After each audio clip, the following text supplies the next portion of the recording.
Okay, so here we have a 1990 Jeep Wrangler that has presented with the horn not functioning.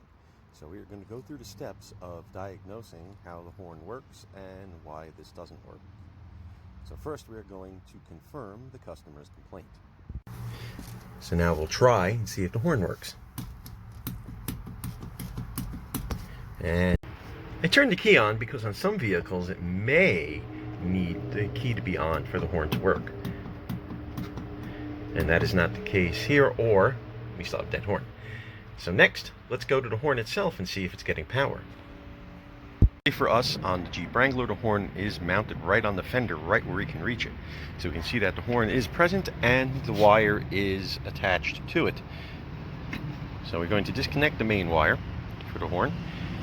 And I'm going to install a test light in place of the horn, in case the horn unit itself is bad. I am going to take my test light over to the battery, and I am going to hook it up just to be sure it works, and then we're going to hook up to the horn. Okay, so I have used the battery ground. I touch off to battery positive, and that shows that my test light does function, which is a good thing. So now I'm going to bring it over to the horn, and hopefully the wire will reach. If not, I'll try to use a ground off the engine, and we'll see if the horn is getting power by hitting the switch with the test light installed instead of the horn. Alrighty, so now with the test light attached, I am hitting the horn switch and we are getting nothing, which means our problem lives elsewhere. So we've confirmed the customer's complaint. The horn does not function. No matter which way we have power on, we are not getting power to the horn. So of course our next step is to check our basics. To the fuse panel we go.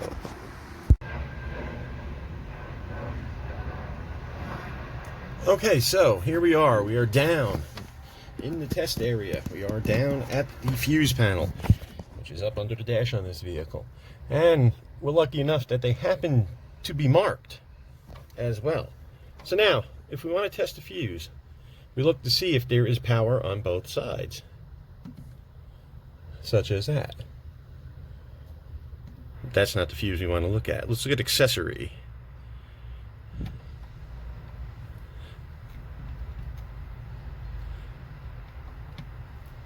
Oh, that has power on both sides.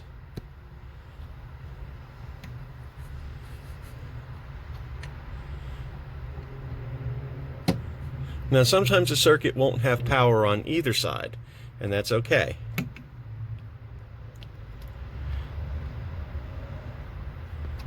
It does happen.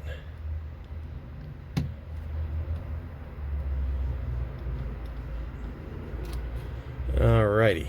We have one fuse that looks like to be out, which was originally for our dome lights. So we'll look at that a little further and see if that's our culprit.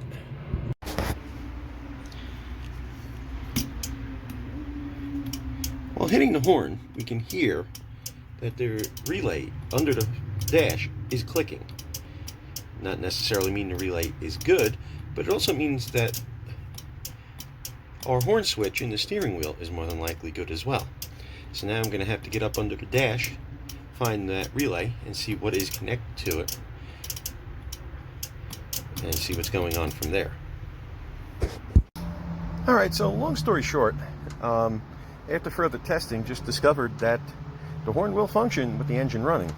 So it may be just a matter of how much electric is available at the time, because the battery's a little bit down at the moment. Have to throw a charger on, but it does function. So the relay is good, the fuses were good. We went through all the steps to find that we either have just not enough electricity, or we do have a connection that's loose somewhere.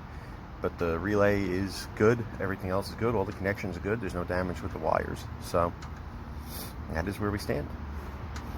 I am going to replace the terminal end on that wire because I don't like the condition of it. I do have other terminals for it, so we'll make that a little bit better connection. So that is the lesson for today. Sometimes intermittent problems can drive you crazy. Just to find out if it's a minor problem, a connection issue, or just the amount of voltage that you have. Alright, so stay tuned for other videos coming your way. In fact, you're going to see this vehicle in another video coming up shortly, looking at headlights. So, hey, thanks for